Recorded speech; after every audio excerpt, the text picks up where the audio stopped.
ధన్యవాదాలు అధ్యక్ష. ఈ పద్ధతుల మీద నాకు మాట్లాడే అవకాశం ఇచ్చినందుకు ప్రత్యేకంగా మీకు ధన్యవాదాలు అధ్యక్ష. ఈరోజు అన్నీ కూడా సంక్షేమ పథకాల గురించే ఉన్నది. సంక్షేమ పథకాల గురించి మాట్లాడేటప్పుడు ముందుగా ఒక 2 నిమిషాలు ఈ రాష్ట్ర ఆర్థిక వ్యవస్థ మీద మాట్లాడాలి. ఇంత గొప్పగా 3,04,000 కోట్ల రూపాయల బడ్జెట్ పెట్టుకొని సంక్షేమ పథకాల గురించి ఇంత గొప్పగా మనం చర్చించుకుంటున్నప్పుడు ఈ రాష్ట్ర ఆర్థిక పరిస్థితి ఇంత అధ్వాన్నంగా ఉన్న సమయంలో అసలు సంక్షేమ పథకాలు ఏ రకంగా అమలు చేయగలుగుతారు? ఒక పక్క తెలంగాణ రాష్ట్రం వస్తే అన్నీ బాగుంటాయి, ఎవరికి ఎక్కడ ఎటువంటి ఏ ఇబ్బంది రాదు, అంత గొప్పగా పోరాటం చేసి సాధించుకున్నటువంటి తెలంగాణ రాష్ట్రం ఇంత అప్పుల ఊబిలో కూరుకుపోయిన తర్వాత ఈ సంక్షేమ పథకాలు సరియైన రీతిలో ఈ రాష్ట్రంలో అమలు జరగాలంటే ఈ రాష్ట్రంలో పనిచేస్తున్నటువంటి ఉద్యోగులు కూడా సంతోషంగా ఉండాలి అధ్యక్ష. లేకుంటే సంక్షేమ పథకాలు సరియైన రీతిలో అమలు కావు. ఈరోజు ఉద్యోగులు సంక్షేమ పథకాల సంగతి అయితే దేవుడెరుగు. ప్రభుత్వంలో పనిచేస్తున్నటువంటి ఉద్యోగి నేను జమ చేసుకున్నటువంటి నా బకాయి వస్తలేదు, నా బిడ్డ పెళ్లి చేయాలా, నా కొడుకుని దవాఖానలో చేరిక చేసినా నేను బిల్లు కట్టలేని పరిస్థితిలో ఉన్నాని ఆర్థిక శాఖ మంత్రి గారి ఛాంబర్ నుండి రోజుకొక 10 మంది ఉద్యోగులు ఫోన్లు చేస్తున్నారు అధ్యక్ష. నేను ఎందుకు ఈ విషయం ప్రభుత్వం దృష్టికి తీసుకొచ్చే ప్రయత్నం చేస్తున్నానంటే అసలు ముందు ఈ రాష్ట్ర ఆర్థిక పరిస్థితి బాగుపడాలా, దాని కొరకు ఏం చేస్తున్నది ప్రభుత్వం? నేనేదో ఈరోజు ఉన్నటువంటి ప్రభుత్వం మీద నిందేసి గతంలో ఉన్నటువంటి వాళ్ళని అనేసి నేను ముగించాలనుకుంటలేను. ఈ రాష్ట్ర ఆర్థిక పరిస్థితి బాగుంటేనే కదా ఈ సంక్షేమ పథకాలన్నీ కూడా అమలయ్యేది. ఒక పక్క ఉద్యోగులేమో పాపం ఆ 310 జీవోతోని ఆ రకంగా ఇబ్బంది ఉంటే వాళ్ళు జమ చేసినటువంటి డబ్బుల్ని కూడా ప్రభుత్వం ఇవ్వలేనటువంటి దుస్థితిలో ఉంటే సంక్షేమ పథకాలు ఏ రకంగా అమలు చేయగలుగుతారో ఒక్కసారి ప్రభుత్వం ఆలోచించాలి అధ్యక్ష. ఇంత చిన్నాభిన్నమైతుంది తెలంగాణ రాష్ట్రం వచ్చిన తర్వాత. ఈ రాష్ట్ర ఆర్థిక పరిస్థితి ఈ రకంగా తయారవుతుంది.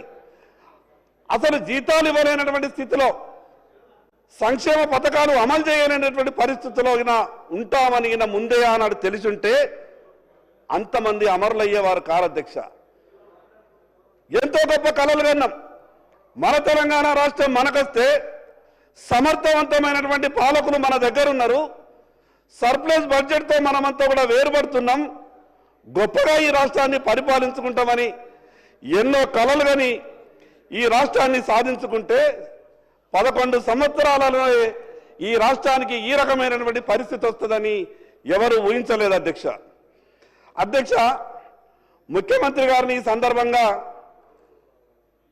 ఏ మాట కామాట కొంత అభినందించాలా. నేను ఎందుకు ఈ మాట మాట్లాడుతున్నానంటే ప్రభుత్వంలో ఉన్నటువంటి పెద్దలు కొన్ని కఠిన నిర్ణయాలు తీసుకునేటప్పుడు ధైర్యం కూడా కావాలా. ఈరోజు భూమి మీద లేడు పివి నరసింహారావు గారు. ఆ రోజు భారతదేశం గురించి ఆలోచించి గొప్పగా నిర్ణయాలు తీసుకున్నారు కాబట్టి నేను భారతీయ జనతా పార్టీ శాసనసభ్యుని అయినంత మాత్రాన ప్రభుత్వం ఏదైనా కానీ నాయకులు ఎవరైనా కానీ ఏదైనా మంచి మాట మాట్లాడితే దాన్ని మంచిగానే చూడాలి. రాష్ట్ర ముఖ్యమంత్రి గారికి తెలదా అధ్యక్ష? ఈ రాష్ట్ర ఆర్థిక వ్యవస్థకు ఈరోజు క్యాన్సర్ ఉన్నదని మాట్లాడుతున్నారు, క్యాన్సర్ వచ్చిందని మాట్లాడుతున్నారు. ఆ రోజు ఎంపీగా, మాజీ శాసనసభ్యుడిగా, రాష్ట్ర కాంగ్రెస్ పార్టీ అధ్యక్షుడిగా ఈ రాష్ట్ర ఆర్థిక వ్యవస్థ గురించే కాదు అధ్యక్ష, దేశంలో ఉన్నటువంటి అన్ని రాష్ట్రాల ఆర్థిక వ్యవస్థ గురించి ఆనాడు కాంగ్రెస్ పార్టీ నాయకునిగా మాట్లాడినటువంటి ఈనాటి ముఖ్యమంత్రి రేవంత్ రెడ్డి గారికి ఆ రోజు తెలంగాణ రాష్ట్ర ఆర్థిక పరిస్థితి గురించి తెలియదా? మీరు అన్ని బహిరంగ సభలలో మాట్లాడేటప్పుడు ఎంత గొప్పగా మాట్లాడిండు. ఈ రాష్ట్రం మా చేతికి ఇస్తే అన్ని రకాలుగా చక్కబెట్టే బాధ్యత మాది, అన్ని రకాలుగా సంక్షేమ పథకాలు మేము తీసుకొస్తాం. మనం తెచ్చుకున్నటువంటి తెలంగాణ రాష్ట్రాన్ని టీఆర్ఎస్ పార్టీ దుబారా ఖర్చుతో రకరకాలమైనటువంటి అడ్మినిస్ట్రేషన్ను ల్యాప్సెస్తో ఇబ్బంది వచ్చిందని మాట్లాడిండ్రు. వాస్తవమే, ఆ రోజు దుబారా కూడా మామూలు ఆలయ అధ్యక్ష. నేను ఎందుకు చెప్తున్నానంటే ప్రభుత్వం ఒక పక్కకు నిధులు లేక కొట్టుమిట్టాడుతుంటే ఆనాటి 10 సంవత్సరాలు పరిపాలించిన టీఆర్ఎస్ పార్టీ పరిపాలనలు సీఎంఓలో పనిచేస్తున్నటువంటి అధికారులు, నేను వాళ్ళ పేర్లు చెప్పదలుచుకోలేదు, 200 కిలోమీటర్లు ప్రయాణం చేస్తే ఆ ప్రాజెక్టు దగ్గరికి పోయి రివ్యూ పెట్టగలుగుతారు. కానీ ఆ రోజు హెలికాప్టర్లో ప్రయాణం చేశారు అధ్యక్ష. ఎవరి డబ్బులు అధ్యక్ష? ఒక పక్క రాష్ట్రం ఆర్థిక ఇబ్బందులలో ఉంటే సీఎంఓ ఆఫీసులో పనిచేసినటువంటి అధికారులంతా కూడా హెలికాప్టర్లు దిగలేదు. అంటే మీకు ప్రజలు అవకాశం ఇచ్చింది దుబారా చేయడానికా? ఈరోజు 10,000 రూపాయల డీజిల్ ఖర్చుతో ఆ ప్రాజెక్టు రివ్యూ కంప్లీట్ చేసుకొని రావస్తుండే. కానీ ఆనాడు ఏం జరిగింది అధ్యక్ష? హెలికాప్టర్లలో ప్రయాణం చేసి ఈ రోజుకు 15 లక్షల రూపాయలు ఖర్చు పెట్టిండ్రు. మరి ఈ విషయాన్ని ఆ రోజు టీఆర్ఎస్ పార్టీ ఆ రకంగా అడ్మినిస్ట్రేషన్ చేస్తే రేవంత్ రెడ్డి గారు మాట్లాడినటువంటి మాటలన్నీ కూడా రాష్ట్ర ప్రజలు నమ్మిండ్రు. పోరాటం చేస్తున్నాడు, ఉత్సాహవంతుడు, నిజంగానే అన్ని జరిగిపోతాయేమో, ప్రభుత్వం ఏర్పడే విధంగా సహకారం చేస్తే ప్రజల కష్టాలన్నీ కూడా దూరం అవుతాయేమని అవకాశం ఇచ్చారు. ఏం చేశారు అధ్యక్ష? ఒక పక్క 49,500 కోట్లు ఎస్ఎల్బిసి లెక్కల ప్రకారం ఈ రాష్ట్రంలో రైతులు రుణాలు తీసుకున్నారు. గత బడ్జెట్లో మంత్రి గారు చెప్పిండ్రు 31,000 కోట్ల రూపాయలు రైతుల రుణమాఫీ కొరకు మేము సేకరించి దగ్గర పెట్టుకున్నాం. మిగతాది ఎట్లా సారు అని అంటే 30,000 కోట్లు వేసుకున్న వాళ్ళం ఇంకా 19,000 కోట్లు ఇవ్వడం మాకు పెద్ద కష్టమవుతుందా? దాని గురించి మీకు తర్వాత చెప్తామంటే మేమేమనుకున్నామంటే అధ్యక్ష 49,500 కోట్లు రైతులకు రుణమాఫీ చేస్తారేమో. గతంలో టీఆర్ఎస్ పార్టీ మాట ఇచ్చి తప్పింది, ఆ మాటని కాంగ్రెస్ పార్టీ అమలు చేస్తుందేమో అని అనుకున్నాం. కానీ ఏం జరిగింది అధ్యక్ష? 20,000 కోట్ల రుణమాఫీ అంటున్నారు. దాంట్లో కూడా ఇంకా 3,000 కోట్ల ప్రభుత్వ ఖాతాలోనే ఉన్నాయి. ఆ నంబర్లు తప్పుండి ఈరోజు అధ్యక్ష మిగతా రైతులను అడుగుతున్నారు, మా పరిస్థితి ఏంటిది? నేను మీ ద్వారా ప్రభుత్వానికి సవినయంగా ఒక మనవి చేస్తున్నా, వ్యవసాయ శాఖ మంత్రి గారికి ప్రత్యేకంగా. ఈరోజు మీరు జిల్లా కేంద్రాలలో ఒక ప్రత్యేకమైనటువంటి ఒక కంట్రోల్ సెంటర్ ఏర్పాటు చేయండి. వాస్తవంగా ఎన్నో నా దగ్గర ఉదాహరణలు ఉన్నాయి. ఒక ఇంట్లో ఒకే ఖాతా ఉన్నది, 2 లక్షల రూపాయల లోపు రుణం ఉన్నది. ఆ రైతు రుణం ఇంకా మాఫీ కాలేదు. కలెక్టర్ దగ్గరికి వెళ్తే కలెక్టర్ అంటున్నారు నా దగ్గర ఏమీ లేదు అని, వ్యవసాయ శాఖ అధికారుల దగ్గరికి వెళ్తే వ్యవసాయ శాఖ అధికారులు అంటున్నారు నా దగ్గర ఏమీ లేదని.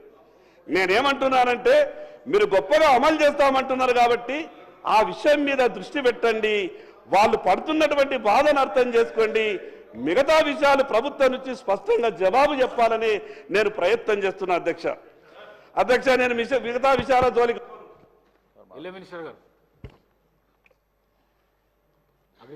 అధ్యక్ష పాయల గారికి నమస్కారం సార్. రుణమాఫీకి సంబంధించి గత స్వతంత్ర భారతంలో ఈరోజు వరకు ఒక చిన్న రాష్ట్రం, కొత్త రాష్ట్రం ఎప్పుడు కూడా 20,000 కోట్లు ఒకే సంవత్సరం మొదటి పంట కాలంలోనే ఆర్థికపరమైనటువంటి ఎసులుబాటు లేని రాష్ట్రంలో మళ్ళీ వాళ్ళకి ఆలస్యం చేస్తే వడ్డీ పెరిగి గత ప్రభుత్వం మాదిరిగానే మాఫీ చేసినా కూడా రైతులకు ఉపయోగం జరగదు అని ఆలోచన చేసి గతంలో అరాకొరా చేసినటువంటి రుణమాఫీ కేవలం 11,000 కోట్లు 10 సంవత్సరాల్లో చేశారు అధ్యక్ష. దానికి 8,560 కోట్లు పల్లా గారు రైతు బంధు నాకు తెలుసు, రైతు బంధు అధ్యక్షుడిగా నాకు తెలుసు, మీరు కూర్చోండి. కాబట్టి దయచేసి గౌరవ సభ్యులకి మనవి చేస్తున్నా, మీరు మొదటి 4 సంవత్సరాల్లో 4 విడతలుగా రుణమాఫీ జరిగింది. అది వడ్డీకి సరిపోయిందని రైతుల ఘోష. తర్వాత టర్మ్లో 5 సంవత్సరాలకి ఎన్నికల ముందు 3 నెలల ముందు మొదలుపెట్టి కేవలం 11,000 కోట్లు రిలీజ్ చేస్తే సగం మంది రైతులకు కాకపోతే ఆ భారాన్ని కూడా ఈ ప్రభుత్వమే భరాయించి ఆ ప్రభుత్వం పరిపాలించినటువంటి 5 సంవత్సరాల్లో తీసుకున్నటువంటి అప్పులు కూడా ఎంత ఉంటాయో లెక్క చేసి ప్రతి రైతుకి ఇవ్వాలనే సదుద్దేశంతో గౌరవ ముఖ్యమంత్రి గారు మొత్తాన్ని లెక్కగట్టాము. అందుట్లో పంట రుణాలు వేరు, అదేవిధంగా లాంగ్ టర్మ్ లోన్స్ వేరు, షార్ట్ టర్మ్ లోన్స్ వేరు, మేము ఇచ్చింది కుటుంబానికి ఒక 2 లక్షల రూపాయలు. ప్రభుత్వ నిర్ణయం కుటుంబానికి 2 లక్షల పరంగా మేము 20,000 కోట్లు ఈ రోజుకి రిలీజ్ చేయటం జరిగింది. పాయల్ గారికి దయచేసి చెప్పేది ఏంటంటే, భారతదేశ వ్యాప్తంగా ఒక్కసారి రుణమాఫీ జరిగింది అధ్యక్ష, అది మన్మోహన్ సింగ్ గారి యొక్క ఆధ్వర్యంలో. అప్పుడు దేశం మొత్తానికి 70,000 కోట్లు అధ్యక్ష. చిన్న రాష్ట్రం, కొత్త రాష్ట్రం, రైతులు ఇబ్బంది పడకూడదని మాట నిలుపుకోవటం కోసం ప్రభుత్వ నిర్ణయం 20,000 కోట్లు మొదటి పంట కాలంలో ఇచ్చామని చెప్పి గౌరవ సభ్యులకి మనవి చేస్తున్నా. రైతు భరోసాను కూడా ఈ నెలాఖరికల్లా వాళ్ళ ఖాతాలో జమ చేయటానికి 33,000 కోట్లు, గత ప్రభుత్వం ఏమున్నటువంటి రైతు భరోసాను కూడా 7,625 కోట్లు ఈ పంట కాలంలో ఇచ్చాము. ఈ రైతు భరోసాను కూడా ఈ నెలాఖరికి ఈ ఆర్థిక సంవత్సరం లోపులని ఇస్తున్నాము. 33,000 కోట్లు రైతుల నేరుగా వాళ్ళ జేబులో వేసినటువంటి ఏకైక ప్రభుత్వం రేవంత్ రెడ్డి గారి ప్రభుత్వం అని చెప్పి గౌరవ సభ్యులకి మనం చేస్తున్నా. మోసం చేసిన వాళ్ళు, దగా చేసిన వాళ్ళు, రైతుల్ని ముంచిన వాళ్ళు ఈ యొక్క రుణమాఫీని గురించి మాట్లాడితే అసహించుకుంటారు, అపహాస్య పాలవుతారు. దయచేసి ఆ పార్టీలకి విజ్ఞప్తి, అటువంటి తప్పుడు మాటలు మాట్లాడొద్దని చెప్పి కూడా మీ ద్వారా గౌరవ సభ్యులకి మనం చేస్తున్నాం. అధ్యక్ష మీకు అవకాశం వచ్చినప్పుడు మాట్లాడండి. అధ్యక్ష అవకాశం ఇస్తాం. అధ్యక్ష, పాయల్ శంకర్ గారికి కానీ ఇతర గౌరవ శాసనసభ్యులందరికీ మనవి చేస్తా ఉన్నా, డిమాండ్స్ నడుస్తున్నాయి అధ్యక్ష. ఏ సబ్జెక్టుకు సంబంధించిన డిమాండ్స్ వచ్చినప్పుడు ఆ సబ్జెక్ట్ మాట్లాడితే దానికి సంబంధిత మంత్రులు కానీ ప్రభుత్వం కానీ జవాబు చెప్పడానికి ఉంటుంది.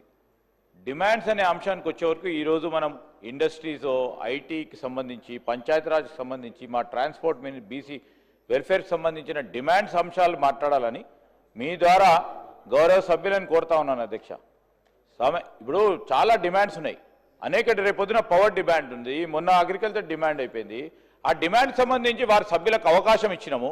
ఆ సభ్యులకు అవకాశం ఇచ్చినప్పుడు దాన్ని సద్వినియోగపరచుకునిగా మళ్ళా సంక్షేమానికి పోయి మళ్ళా ఇంకేదైనా పోతే మళ్ళీ జనరల్ సార్ అప్రాప్రియేషన్ బిల్లు ఉంటుంది, అప్పుడు మాట్లాడమని చెప్పండి. అప్రాప్రియేషన్ బిల్లు అన్ని మాట్లాడమని చెప్పండి.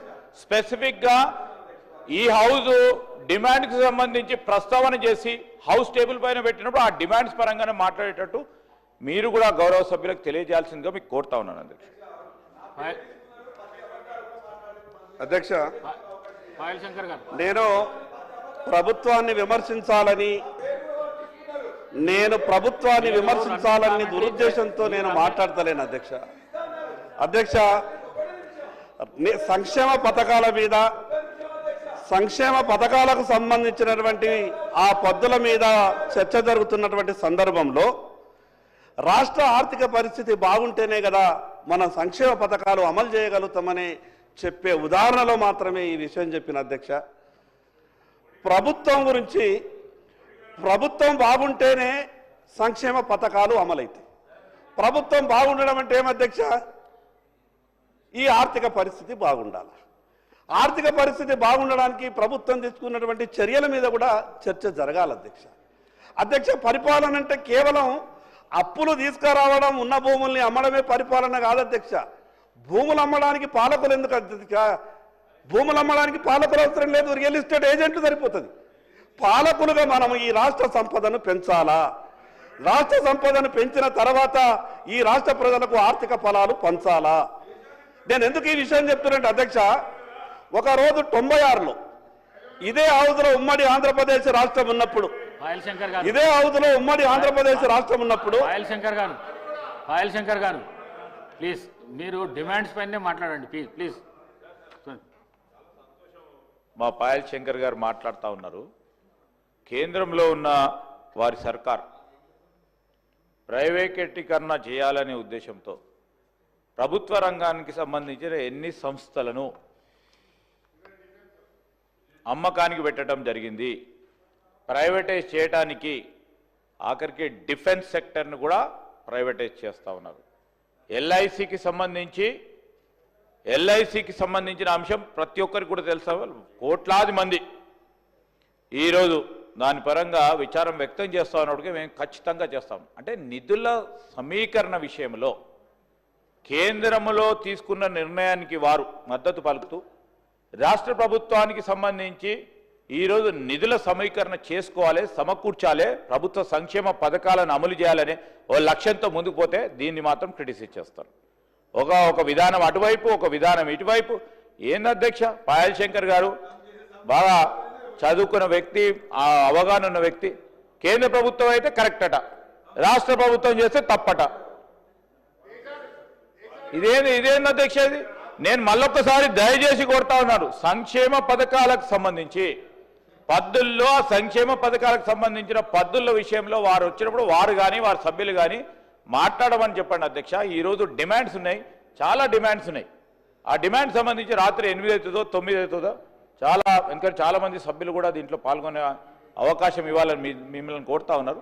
దాన్ని దృష్టిలో పెట్టుకొని పాయల్ శంకర్ గారు ఈ సబ్జెక్ట్ సంబంధించి మంచి సూచనలు ఇవ్వండి, సజెషన్లు ఇవ్వండి. మేము ఇప్పుడే మొదలుపెట్టినాం మా ప్రభుత్వానికి సంబంధించిన కార్యక్రమాలు, మీరు మంచి సూచనలు ఇవ్వాలని కోరుతా ఉన్నాను. పాయల్ శంకర్ గారు. అధ్యక్ష, నేను ఎప్పుడు కూడా ప్రభుత్వం మీద రాజకీయపరమైనటువంటి విమర్శలు ఏ రోజు కూడా ఈ సభకు